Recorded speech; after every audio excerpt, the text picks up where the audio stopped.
ముంచుతున్నాయా? భవిష్యత్తులో సంక్షేమ పథకాలపై ప్రభుత్వం చేతులెత్తేసినట్టేనా? పొంగులేటి కామెంట్స్ను ఎలా చూడాలి?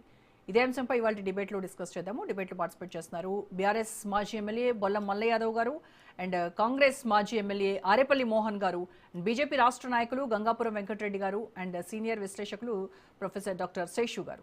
నమస్కారం అండి అందరికీ. నమస్తే మేడం. రైట్, మోహన్ గారు ముందు మీతోనే స్టార్ట్ చేద్దాం సార్. మీరు మ్యూట్లో ఉన్నారు, అన్మ్యూట్ చేసుకోండి. గత 10 ఏళ్లలో కేసీఆర్ ప్రభుత్వం చేసినటువంటి అభివృద్ధి కార్యక్రమాలు కావచ్చు, ఇవన్నీ అసలు రాష్ట్రంలో అభివృద్ధి జరగలేదు, అంతా కూడా వాళ్ళ సొంత ఖాతాల్లోకి వెళ్ళిపోయింది. అభివృద్ధి అని అంటే ఆ కుటుంబం మాత్రమే అభివృద్ధి చెందింది, తర్వాత రాష్ట్రం అంతా అధోగతి పాలైంది, ఆర్థిక వ్యవస్థ అస్తవ్యస్తం అయిపోయింది అని చెప్పేసి పదే పదే కాంగ్రెస్ ప్రభుత్వం బీఆర్ఎస్ను విమర్శిస్తూ వస్తోంది. మరి ఈ 2.5 ఏళ్లలో 30 నెలల కాలంలో కాంగ్రెస్ ప్రభుత్వం చేసింది ఏంటి?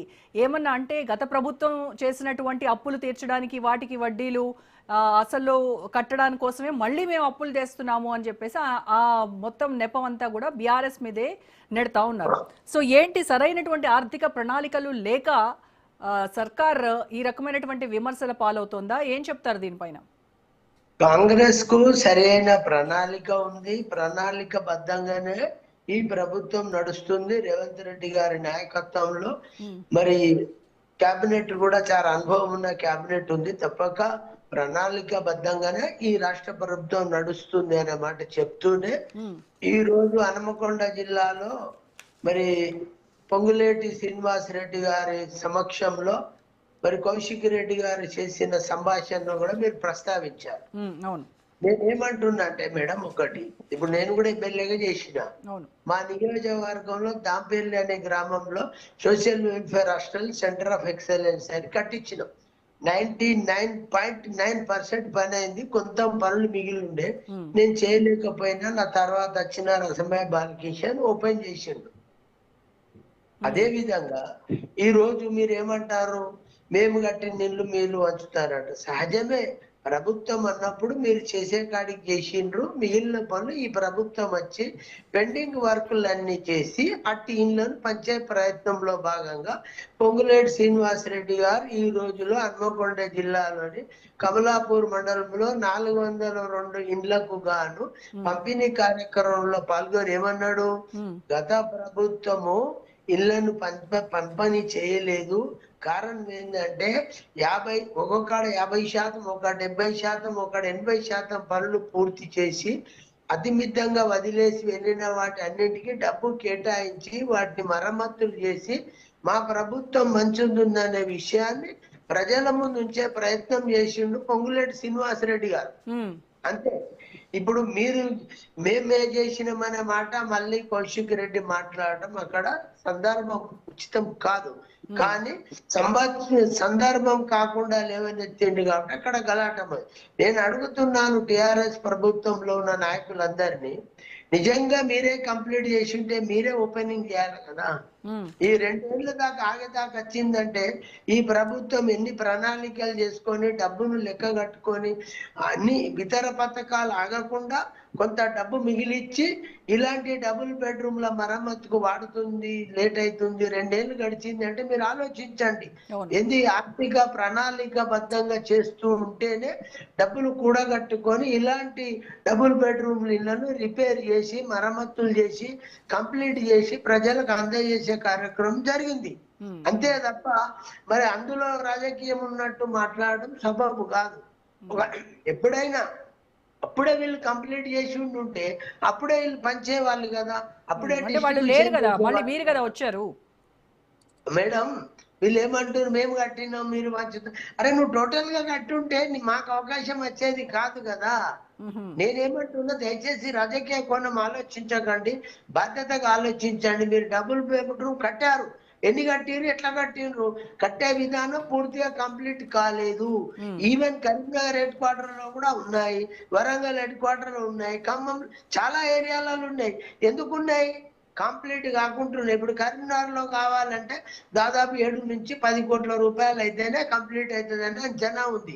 ఇట్లా చాలా డబుల్ బెడ్రూమ్లు కట్టి అస్తవ్యస్తమైన వ్యవస్థని క్రియేట్ చేసిన వ్యవస్థ ఆనాటి టిఆర్ఎస్ ప్రభుత్వం ఈ డబుల్ బెడ్రూమ్లలో చేసింది కాబట్టి ఆ అంటే అస్తవ్యస్తమైన బిఆర్ఎస్ వాళ్ళు మిమ్మల్ని విమర్శించేది ఈ ఒక్క ఇందిరమ్మ ఇళ్ల విషయంలోనే కాదు, ఇది నోటిఫికేషన్లు ఇది ఉద్యోగాల చెప్పినాక చెప్తా విషయంలో మేడం. కూడా ఈ మీరు క్లెయిమ్ అస్తవ్యస్త చేస్తున్నటువంటి 60,000 ఉద్యోగాల్లో మీరు ఇచ్చినటువంటి ఒక మాట నోటిఫికేషన్లు ఎన్ని? వినండి మేడం, నేనేమంటలేదు, నేను మీ మాట తప్పు పడతలేదు. ఇట్లా అస్తవ్యస్తంగా మీరు ఇళ్ళ ప్రక్రియ చేసేది కాబట్టి దాన్ని ఒక క్రమబద్ధంగా చేయాలంటే డబ్బు అవసరం, డబ్బు క్రోడీకరించుకొని జమ చేసి మరి అట్లా రిపేర్ చేసి పంచే ప్రయత్నం జరుగుతుంది. తప్పక డబుల్ బెడ్రూమ్లు టిఆర్ఎస్ ప్రభుత్వంలో అస్తవ్యస్తంగా వదిలేసినాన్ని కంప్లీట్ చేసి పంచుతాము, ఇవ్వండి, అందరికీ మంచిదే, ప్రజలకు అందుబాటులో మంచిదే. పెడతామనే మాట పొంగులేటి శ్రీనివాస్ రెడ్డి గారు చెప్పారు.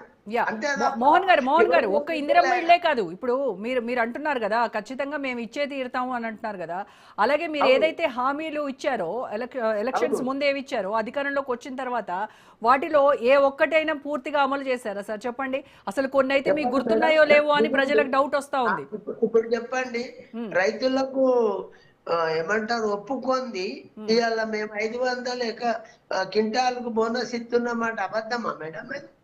చెప్పమనండి, ఎవడన్నా రైతు ఉంటే ముక్త కంఠంతో చెప్తున్నారు అబద్ధం అని, ముక్త కంఠంతో చెప్తున్నారు. ఆమె ఒక్క దండం పెడతారు. నేను అంటున్న బోనస్ పడతలేదు, ఒకటి అడుగుండ్రి. ఆర్టీసీ మహిళలు ఇప్పుడు ఉచితాలు ఏదైతే మేము చెప్పామో అందులో ఒకే ఒకటి పెండింగ్ ఉంది, దాన్ని కూడా ముఖ్యమంత్రి గారు జవాబు చెప్పిండు. ఇవాళ మేము అడుగుతా ఉన్నాం మేడం, మహిళా సంఘాలకు ఆర్టీసీ బస్సులు ఇచ్చి నడుపుకునే విధానం ఇచ్చి అదొక్కటి తప్ప మీరు చేసింది ఏంటి చెప్పండి మోహన్ గారు? సార్ మీరు సీనియర్ రాజకీయ నాయకులు, మీరు ఎన్నో ఏళ్ల నుంచి మీకు ఉన్నటువంటి అనుభవంతో ఒక్కసారి మీ పార్టీ ఒక్కసారి చూడండి సార్, మీరు ఇచ్చినటువంటి మీ అభయహస్తంలో ఎన్ని గ్యారంటీలు, ఎన్ని 420 హామీలని ఉత్తిగే వాళ్ళు అంటున్నారా? అవి నిజంగా 420 హామీలనే కదా మీ పైన మీరు సార్థకం చేసేటట్టున్నారు. 420 అనేది తప్పు, 420 హామీలు కాదు. పెద్ద పథకాలు ఏదైతే 6 పథకాలకు ఆ రోజు ఏమంటారు హామీ ఇచ్చిండ్రు, అందులో 5 అమలైపోయినాయి. ఒకటి ఏంటంటే మహిళకి ఏదైతే పెన్షన్ ఇస్తామనే మాట మిగిలింది. నిరుద్యోగ భృతి అండి, నిరుద్యోగులకు 4,000 మేడం. మహిళలకు ఏదైతే భృతి ఇస్తామనే మాట చెప్పడం జరిగిందో అది ప్రస్తుతం వృద్ధులకి పెన్షన్లు ప్రభుత్వం ముందుకు పోతా ఉంది. తప్పక అది నెరవేర్చే కార్యక్రమం జరుగుతుంది. 420 ఇప్పుడు ఎస్సీలకు సంబంధించి ఆనాటి ముఖ్యమంత్రి ఎల్కేజీ టు పీజీ ఏమైంది 3 ఎకరాలు చాలా ఉన్నాయి మేడం. నేను వేరే ఏమంటలేను. నేను అనదలుచుకున్నది ఏంటంటే 2 అంశాలు గుర్తుపెట్టుకోవాలి.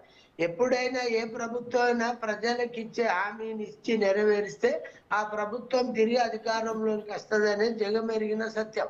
కానీ మోహన్ గారు నాకు ఒకటి అర్థం కాని విషయం ఏంటంటే, ఈ అధికార పార్టీలో ఉన్నటువంటి నేతలతో ఎప్పుడు మాట్లాడినా మీరు హామీలు అమలు చేయలేదని మిమ్మల్ని క్వశ్చన్ చేస్తే వాళ్ళు గత ప్రభుత్వం వాళ్ళు అవి ఇచ్చారా, వీళ్ళు ఇవి ఇచ్చారా, మమ్మల్ని అడుగుతారు ఏంటని అంటారు. వాళ్ళు వెళ్ళిపోయారు కదా. వాళ్ళు కాంగ్రెస్ పార్టీ ఆలోచన మీకు చెప్తా మేడం, ఎవరు చేయకున్నా కాంగ్రెస్ పార్టీ యొక్క సిద్ధాంత పరంగా చాలా పథకాలు ఆనాడు అమలు చేసి ఇందిరాగాంధీ, నెహ్రూ కావచ్చు, ఆ తర్వాత కావచ్చు, చాలా మంది కాంగ్రెస్ ప్రధాన మంత్రులు ఈ దేశంలో చాలా మార్పులు చేసి అభివృద్ధి చేసి.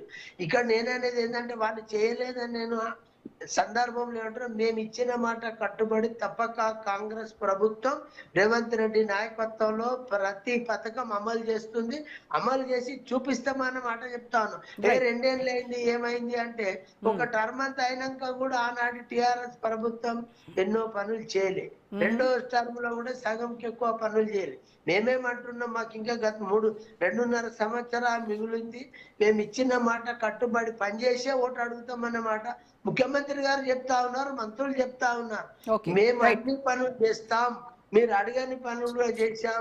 అందులో రైతుల బోనస్ కావచ్చు, మహిళలకు బస్సు ఏమంటారు నడుపుకునే అవకాశం కావచ్చు, ఇట్లా రకరకాల కార్యక్రమాలు ఈ ప్రభుత్వం చేస్తుంది, చేసి చూపిస్తుంది. తప్పక ఎవరు మన ప్రజలకు కూడా ఒక విన్నపం చేస్తా ఉన్నాం, తప్పక కాంగ్రెస్ పార్టీని నమ్మండి. రేవంత్ రెడ్డి నాయకత్వంలో మీకు ఇచ్చిన మాట కట్టుబడి ప్రతి పథకం అమలు అవుతుంది. ఇది కాంగ్రెస్ సిద్ధాంతం అన్న మాట ఈ సందర్భంగా గుర్తు నమ్మారు చేస్తూ నమ్మారు మోహన్ గారు, నమ్మే వాళ్ళు ఇప్పుడు మోసపోయామని లబోదిబోమని మొత్తుకుంటున్నారంట. ఇంకా టైం ఉంది, చేసి చూపిస్తామన్న మాట చెప్తా ఉన్నా. ఓకే. నేను కాదు, అందులో ఉన్న పార్టీలోని కేబినెట్ లో ఉన్న మంత్రులు చెప్తా ఉన్నారు, ముఖ్యమంత్రి చెప్తా ఉన్నారు, పార్టీకి సంబంధించిన నాయకులం అందరం ఏం చెప్తా ఉన్నామంటే కాంగ్రెస్ పార్టీ ఇచ్చిన మాట కట్టుబడి పనిచేస్తుంది. ఓకే. తప్పక మేము ఇచ్చిన హామీలన్నీ నెరవేరుస్తాం. రైట్ అండి. కానీ ఈ 2.5 సంవత్సరాలలో కొన్ని నెరవేర్చాము. మీరు అనుకున్నట్టు 1-2 పెండింగ్ ఉన్నాయి. తప్పక అవి కూడా చేసి చూపిస్తామన్న మాట కూడా ఈ సందర్భంగా గుర్తు చేస్తా ఉన్నా. ఇది ఛాలెంజ్ అని కాదు, తప్పక కాంగ్రెస్ పార్టీ ఓకే. ఇచ్చిన హామీలు నెరవేరుస్తుంది. ఓకే ఓకే అండి, రైట్. మోహన్ గారు మళ్ళీ మాట్లాడతాను. ఎస్, మిగతా గెస్ట్ల